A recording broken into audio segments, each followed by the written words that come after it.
Stepping into purpose, as it might be a bit of a surprise to see something different today. I'm going to be explaining about what's going to be happening. We've come a long way. On this channel, we have been talking about purpose, and all the things that kind of involve around purpose.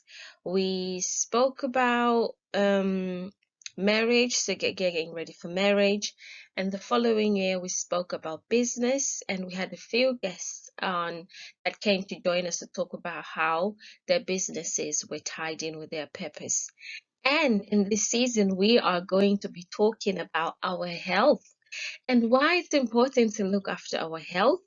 I mean, we all put an extreme effort to look good on the outside, but I think it's about time we start thinking, we start getting some knowledge, some understanding, and some wisdom on how to look after our inside so that our bodies, the temples of God, are geared to do God's work in a good condition.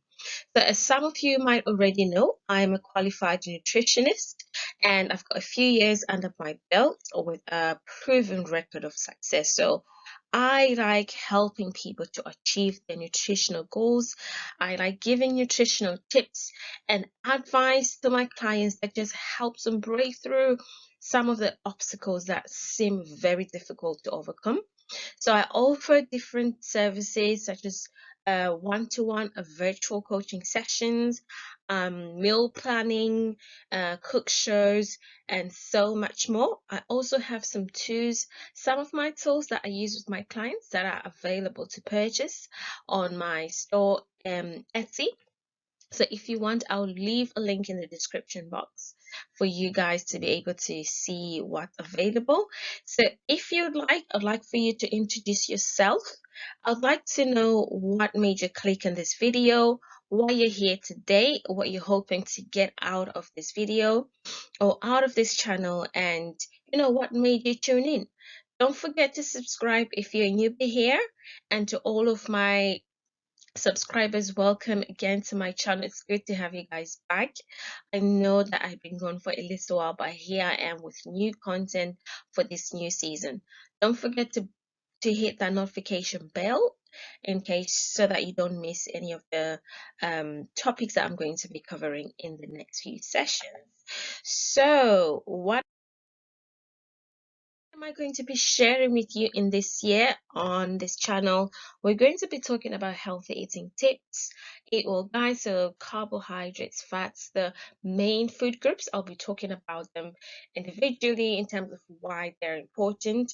I know there's a lot of noise out there about excluding some of these essential food groups from our diet in order to maybe look skinnier or to lose weight, etc. But we will talk about them to see why they're important, why we should include them and not exclude them from our diet. Food labels to allow you to independently shop healthy, to just support you with your healthier um, healthier you journey, weight loss tips for those that are looking to lose weight, avoiding that related illnesses, including high blood pressure, high cholesterol, high sugar levels, and also menopause. There's so much more. Some of them have kept them as a surprise, and I want you guys to tune in to find out what I've got to share with you. If there's anything specific that you want me to talk about, then I want you to comment in the comment section below and we can talk about that. I'll see if I can implement it as part of the content I already have or prepare specific content for that specific subject you want me to cover. So in today's video, we just talk about healthy eating, the importance of it, food labels, as well as practicing healthy shopping habits. Why? Because I think it's one of the main tools or topics that are important to help you with your healthy eating habits, which will lead to a healthier lifestyle. So let's get started. What is healthy eating? I want you to comment below, what do you think healthy eating is? I know that this is different for everybody, for everyone. It all depends on our culture, our background, level of education, literacy, and so much more. what we've been exposed to and what we know about healthy eating is all going to be personal, it's all going to be different. But in terms of what my definition, with the years of study and experience in the field, I figured out that healthy eating is eating the right amount of food that is beneficial and nutritious to my body, and consuming either very little or no unhealthy foods that are detrimental to my health. So throughout the video, this is when I speak about healthy eating, this is what I'm going to be referring to: eating a lot of good stuff and eating very little of unhealthy foods. Okay, so why is healthy eating good for you? It's all different. It's your journey, and it's supposed to be different to you and tailored to you. But here I've got a few ideas or a few points in terms of why healthy eating is good for our soul. So it keeps our body fit and strong. When you eat healthily and you eat more foods that are healthy for you, you have more energy, your body parts and your muscles have more nutrition to do the work that they need to do. They work efficiently. That eliminates any medication that your body will need in order for it to do what it needs to do. It helps your body to fight off some of the illnesses or the viruses sometimes that tend to go around. So if your immune system is already boosted up, you can fight them easily, or you can even dodge some of the viruses that will be going around. It helps you feel mentally, physically happy most of the time. It can help you come off medication. So if your blood pressure, your glucose, your cholesterol was starting to screw up, to shoot up, some people will already put on some medication. If you eat healthily, believe you me, you can reverse that, depending on the severity and how long you've had the condition for. It contributes to a nice glowing skin. When you eat nutritiously, you've got your minerals, enough vitamins that stimulate your skin to create collagen. Collagen will help you to keep your skin tight, firm, and glowing. It makes you look good, make you look young, and you feel good about yourself. In some cases, healthy eating can help you lose weight, which again, maybe you like looking good in certain outfits, in a dress or whatever it is that you like to wear, and a certain size. When you achieve that goal the way that you're trying to reach, it just helps you feel so good about yourself, and it can actually help you live a better quality of life. So this is the point that I want you to write on your notepad. Why is healthy eating going to be good for you at this stage? So I'm guessing in terms of what could happen then if we don't eat healthily, meaning if we eat more of the unhealthy foods and snacks, what could start happening in our bodies? Write down, comment below what you think is going to happen to you personally if you do not start to eat healthily, or if you do not live a healthier lifestyle. Right. So the first thing that is happening is the weight. Most of the unhealthy foods, they tend to contain quite a lot of calories, and especially if you're not a physically active individual, those calories can start piling on inside, and that can lead to weight. So all the calories, most of the calories that we don't use, they get stored in our bodies for rainy days, and that can convert into weight, into fat, and fat is the weight. And you're not feeling as fit as you used to, you're always tired, you go 5 steps and you're already out of your breath, you're not feeling okay again, because your immune system sometimes it's not as strong as it was, because you've not been consuming enough nutrients and vitamins for your immune system to be strong enough to fight things off. And also your body does not have enough nutrients and the vitamins that it requires to create some of the hormones that makes us feel good. And some of the fat that piles up in our system, they block our response to the hormones that are released in order to make us feel good.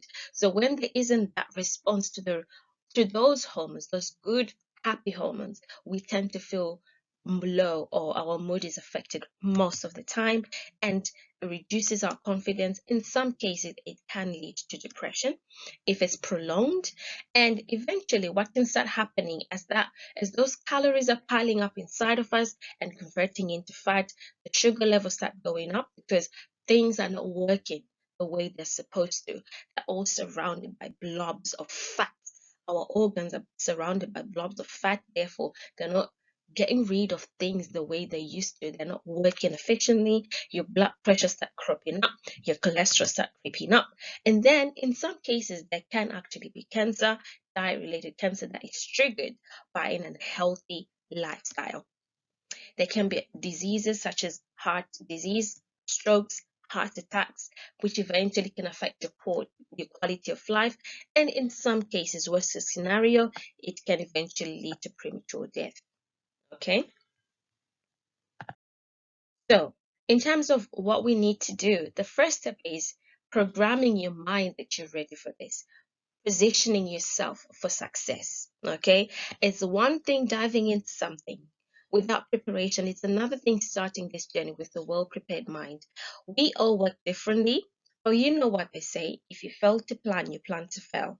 So put yourself in a position where you're ready to do this, you've assessed most of the upcoming obstacles, and you're ready to overcome them. It might not always go to plan, but at least you've got something in place. You do not want to get on this journey because of peer pressure or because that's what's trending. You want to do it for you. You've got to have your own reason about why you want to eat healthily. Okay, so the first thing that I want you to do is get a piece of paper, um, or you can download um, my diet related SWOT analysis sheet, which will guide you to and help you figure out, if you're ready, what are the things that you need to put in place.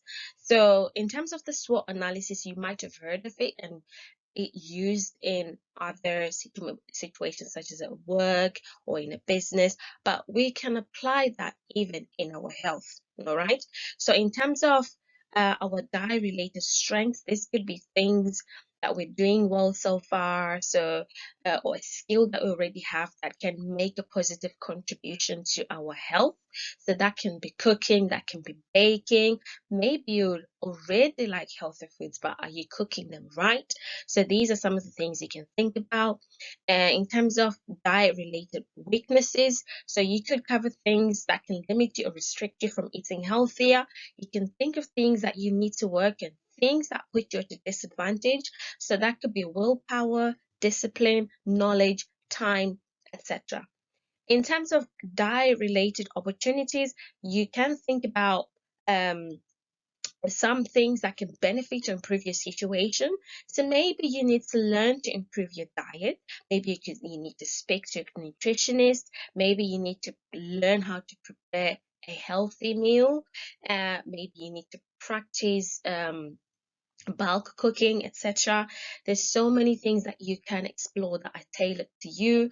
And in terms of diet related threats, these are things that could hinder your progress now or in the future. So if you think of, maybe your family is going to grow bigger in the next few months, your budget is going to be different, maybe you're traveling, you're meeting family and friends, you're being hosted, and there are you're going to be in some situations where you're not in control of the food choices. So what can you do in that situation when there's limited availability?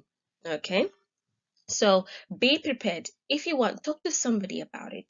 Help them to, that will help you to help, that will help them to help you holding you accountable, and also get a bit of support from friends and family. It's okay to try it by yourself, but you can be more successful when you also have somebody supporting you. So if you need to pause and do this activity before you watch the rest of the video, that's okay. If you want, you can download our SWOT sheet from our store, and you can use that to guide you to the next step. So the first step is shopping. Practicing healthy shopping is one of the steps that help you to living a healthier lifestyle. So if you've got naughty snacks in your cupboards, in your fridges, in your car, in your handbags, you're pretty much just going to eat that because that's what's there. So food available and that's easily accessible is what you're going to be eating most of the time. So what we're going to try and do is limit that availability and the accessibility to reduce the temptation as much as possible. So if you've got anything in your house right now that you can re-gift, you can get rid of, feel free to go ahead. But let's reduce the temptation as much as we can. So let's talk about what we can do then when we go shopping. So let's talk about food labels. This is something that a lot of people tend to avoid or they find overwhelming. They don't really understand on how it works.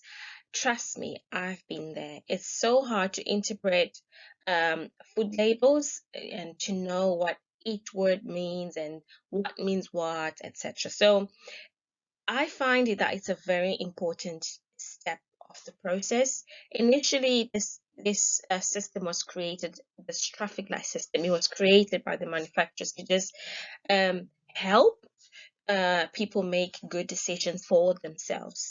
However, with time, they have kind of tweaked that and use it to still give true information, but somehow misleading. So what I mean by that is you can look at a food label and it can have the greens, and the greens. Yeah. Or you look at it is, oh, that's good, so that should be fine for me. So in terms of what green means it's low.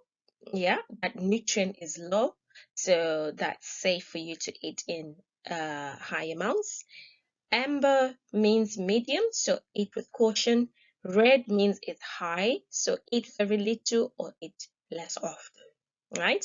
So with what we've defined, you see a label that has got green fat, green salt, green sugar, green saturates. To you, you're automatically going to think that's healthy, that's fine, that's good for me to eat. However, there's a little small fine print that doesn't tell you that tells you whether it's for the big pack or it's for a certain amount of the pack. So for example, if you've got a 150-gram bag of crisp, um, it might be green on sugar, it might be green on fat, and it might even be green on salt. Okay. However, it might be green because they're talking about a portion, and each portion might just be a handful. It might be something like yogurt. It might be green. However, it's just green because they're saying each portion, which might be 4 tablespoons a day, is low in sugar, is low in fat, and is low in sodium or salt. However, the moment you exceed that portion, those colors are going to shift, they're going to change to the amber and to the reds. So that's something you need to be careful of. In order to recognize if a food has sugar, it will be labeled at the back, and a word that finishes with an OSE, that means it's a sugar. It's not all the time that it's written down sugar, but this can help you. This tip will help you to just identify some of the hidden sugars that are in the foods. So if it ends with an OSE, that means it's a sugar. So it can be lactose, it can be galactose, it can be dextrose, that means it's a sugar. Okay, and also that applies to salt. It's not always written as salt.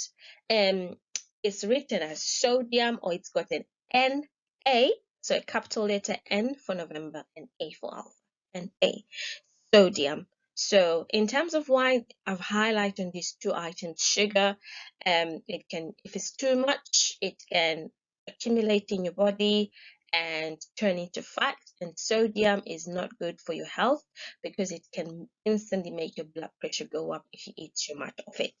All right.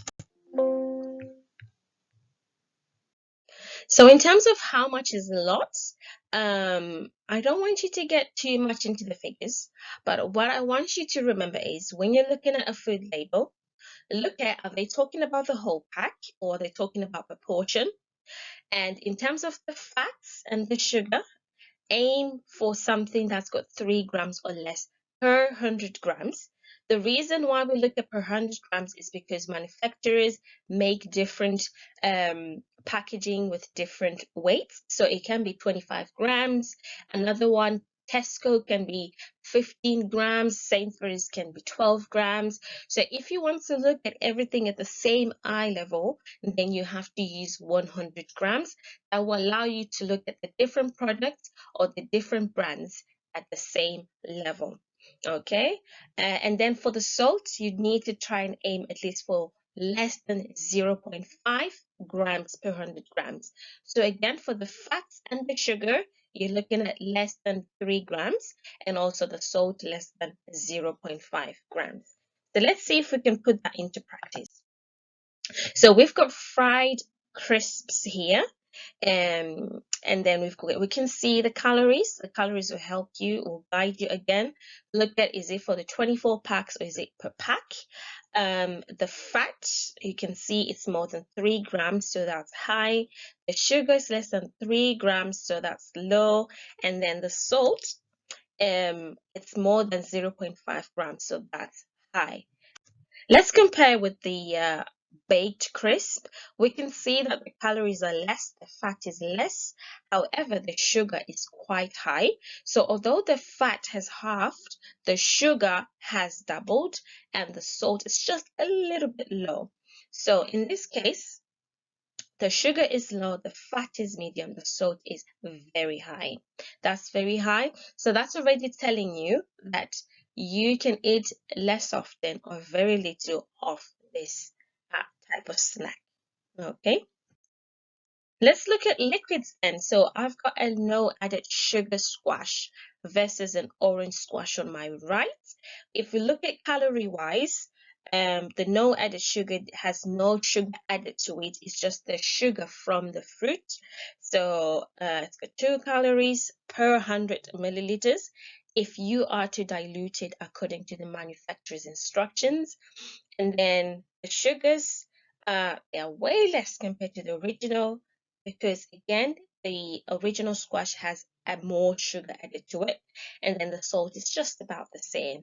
So this tells us that the no added sugar is the better version for us compared to the original squash. However, if you are to come across a no sugar or 0 sugar squash, that means it doesn't have any fruit in it. The ingredients that are in there are artificial colorings, flavorings, sweeteners, and it's not fruit at all. So I would advise you that if you're trying to cut down on sugar, then the no added sugar is the best option compared to the 0 sugar or the original squash, unless your doctor has recommended you to do so. Okay, so it's low on both sides. Let's look at the low salt versions and compared to the original food. So if we are to look at the low salt side, so that can be gravy, that can be crisp, that can be any savory snack, and you will have the low salt label in front of it. Calorie wise, about the same, it's not going to make a difference. And in terms of fat, again, it's not that significant. It's still on the very high end of things. It's more than 3. And in terms of the sugar, you can see that in the low salt option, it is doubles, twice as much as the one in the original. So that's a lot, and then the salt is much higher in the original. So they've compensated, a lot of the manufacturers will compensate for one with the other. So if they reduce the fat, they're most likely going to increase the sugar or the salt, or whichever, vice versa. So that's something to keep an eye on. In terms of which one is better, I'll break it down to you in this way. If there's a lot of sugar in your body, although you've cut down on salt, sugar is going to be, if you're not active, it's going to accumulate in the body, make your sugar levels go up, build up as fat, and also make you put on weight. And salt, again, on the other side, the original side, it's got 14 grams, so 14% is salt. That's quite high, and that can instantly make your blood pressure go up. So you pick what is best for you. The other thing I want to talk about is additives. All right. So additives are food substances that are added to foods to help the foods maintain or improve the safety, freshness, taste, texture, or even the appearance. They can actually be natural or even artificial. And we need this to just make sure that when food is being processed, it remains safe for consumption from the point it comes from the factories to the point it gets to our houses. It still needs to be safe and consumable. Okay, so some of the additives are simple, they're natural, and they just help. So, for example, salt is added to meat to help it last longer. It could be even in fish. And we've got the sugar that can be added to marmalade or jam, which is made from fruit to help it last longer. And we also have sulfur dioxide that's added to wine to just help it last a bit longer. There might be other additives that you might have seen being thrown around or being mentioned, whether on the news or on the food channel, and that's preservations, coloring, sweeteners, and they just become part of the food. And in terms of what preservatives do, they just slow down the process of food going off. So in food, there can be mold, air, bacteria, or yeast present, and if this is not controlled, it can make food go off quickly. It won't make it even in time by the time it gets to the shop. So they need to add preservatives, sorry, to just make sure that your fruit lasts a bit longer. You've got your antioxidants, and they just reduce the chances of the oils and the fats inside your fruit from going rancid or from going off. And normally when food goes off, you see that when oil goes off, it releases a bad smell. So they need to make sure that the food doesn't have a bad smell, and the food is safe, and the food is looking good. One of the most used antioxidant is vitamin C, and you will see that it will be labeled on your foods to say with added vitamin C. It's not just for nutritional boost, but it's also to preserve the fruit juice or the puree that you're seeing it in. You've got the coloring, which is added to food, and its purpose is to use, is to replace or restore original colors that are lost when they're preparing the food, and also just to make food more attractive. So, for example, it can be something like cooked kale, and no one wants to buy brown kale, for example. So, they can just add a bit of food coloring to just help it look appetizing and to stay looking fresh. Some of it, the natural coloring, they're also added to baby food, so that's something to be aware of. We also have sweeteners, they're added to food because they contribute very little or no calories to the food at all.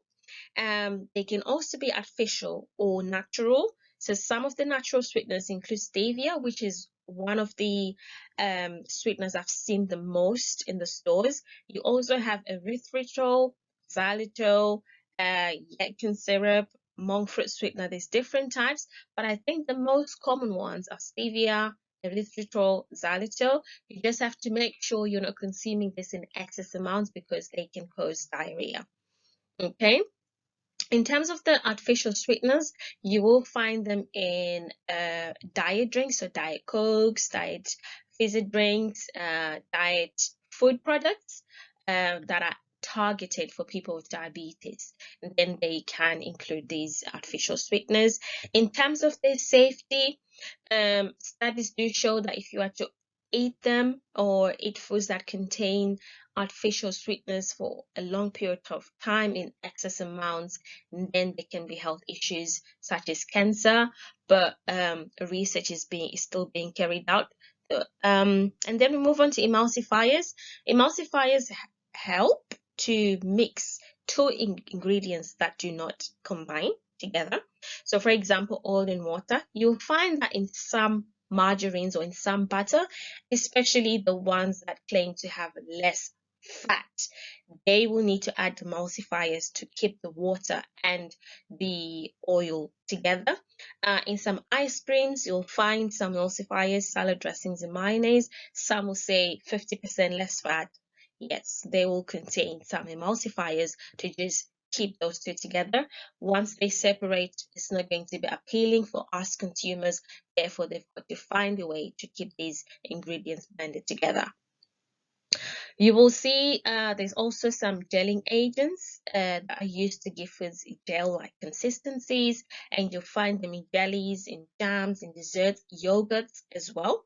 They are thickeners, which are flavorless powders, and they just make your foods thicker. If you're making a soup, some sauces, or even puddings, and then you will find that there will be thickeners in there. One a recipe I'm thinking of is custard, for example. When you put your custard and you put in a saucepan, it starts thickening, so it's got a thickener in it. You also have flavor enhancers, and these are used a lot in savory foods. And the mostly common one is the monosodium glutamate, and this just helps to enhance the flavor in the food, mainly savory foods. However, I know that a lot of people are becoming aware on how detrimental it is to health. So a lot of manufacturers are trying to take this MSG out. So in terms of how you're going to spot, the easiest way to spot an additive is you'll see it's got an A number in front of it. And the A number, it shows that the additive has been accepted as safe and safe for use within the European Union. So obviously, if you're in another country, it's going to be different. Their regulations are different. But in terms of the European Union, the E number is the one that's used to show that in certain amounts, it's safe for human consumption and it's not expected to cause detrimental effects at some point or anytime soon. Hopefully, this is clear. If you want to comment below, if there's anything, any E number you've seen on your food labels, put it down below. Any other additive that I've not mentioned here, feel free to comment down below. So in terms of quick shopping tips, things that are going to help, let's talk about creating a meal plan that's based all the food groups. Think about your breakfast, lunch, dinner, snacks. What are you going to need, the ingredients, create a shopping list. And when you go shopping, don't go when you're hungry when you're shopping, because that just leads to impulse buying, and eventually you end up with foods that you don't really need, that are not good for you, and that can make you overspend. When you park, especially when there's good weather, try to park a bit far. It just helps you to walk a bit more. When you're inside the shop, try to walk around a bit more to just increase your step count. Read your food labels. So less is more. The little ingredients in some situations, the better. More greens and ambers that you have, the better, because the greens and the ambers allow us to eat those foods a bit more and more often. And the reds, that means you're eating those foods less or in very little amounts. And avoid processed foods, again, because processed foods tend to contain quite a lot of additives, and also it's got very little nutritional value. It's overly processed for our bodies, so it's got a lot of calories in there. So our body, when we eat that, we can feel full for a short period of time. However, we tend to eat more during the day when we eat processed cereals, processed carbs, and the list goes on. Avoid the offers that you see, especially in the snack aisles. If you can, avoid the snack aisle as much as you can. If you want to save time and money, you can opt for frozen or canned fruits and vegetables that allow you to just carry them anywhere, to cook them anytime, and you're not worried about having to restock again. Just make sure that if it's dried fruit, it's in water. If it's vegetables, again, it's in water, and it's not in brine or in syrup, because syrup is just it's got more sugar. Brine has got more salt, and that just makes your vegetables more unhealthy and your fruits more sugary than they need to.